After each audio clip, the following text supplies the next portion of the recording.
بسم اللہ الرحمن الرحیم۔ السلام علیکم دوستوں، ایک بار پھر سے خوش آمدید۔ ناظرین کرام، آج میں آپ کو زنا سے بچنے کی ایک عمدہ تدبیر بتاؤں گا۔ حضرت ابو امامہ فرماتے ہیں، ایک نوجوان حضور صلی اللہ علیہ وآلہ وسلم کے پاس آ کر عرض کیا کہ یا رسول اللہ، مجھے زنا کی اجازت دیجیے۔ اس کی یہ جسارت دیکھ کر مجلس میں بیٹھے لوگ شور مچانے لگے اور کہنے لگے کہ اسے اٹھاؤ، یہ کیا بول رہا ہے، اور اسے پیچھے ہٹانے لگے۔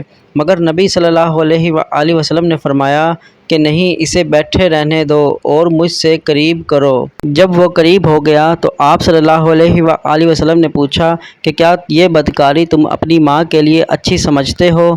تو اس نے کہا نہیں، میں اپنی ماں کے لیے پسند نہیں کرتا۔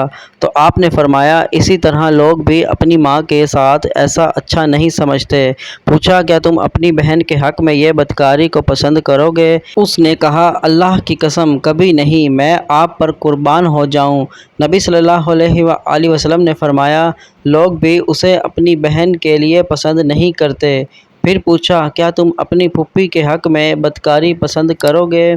اس نے کہا اللہ کی قسم کبھی نہیں۔ نبی صلی اللہ علیہ وآلہ وسلم نے فرمایا لوگ بھی اسے اپنی پھوپھی کے لیے پسند نہیں کرتے۔ پھر پوچھا کیا تم اپنی خالہ کے حق میں بدکاری کو پسند کرو گے؟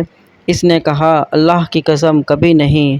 نبی صلی اللہ علیہ وآلہ وسلم نے فرمایا لوگ بھی اسے اپنی خالہ کے لیے پسند نہیں کرتے۔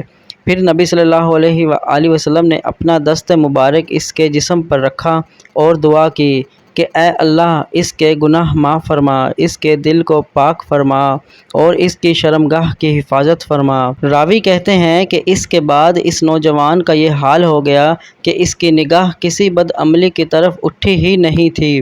اس واقعے میں پیغمبر علیہ الصلوۃ والسلام نے بدکاری سے بچنے کی ایک ایسی عمدہ تدبیر امت کو بتلائی ہے کہ جو بھی برائی کرنے والا ایک لمحہ کے لیے بھی اس بارے میں سوچ لے تو وہ اپنے غلط ارادے سے باز آ سکتا ہے، کیونکہ ظاہر ہے کہ جس عورت سے بدکاری کا ارادہ ہوگا وہ کسی کی بہن، بیٹی یا ماں ضرور ہوگی۔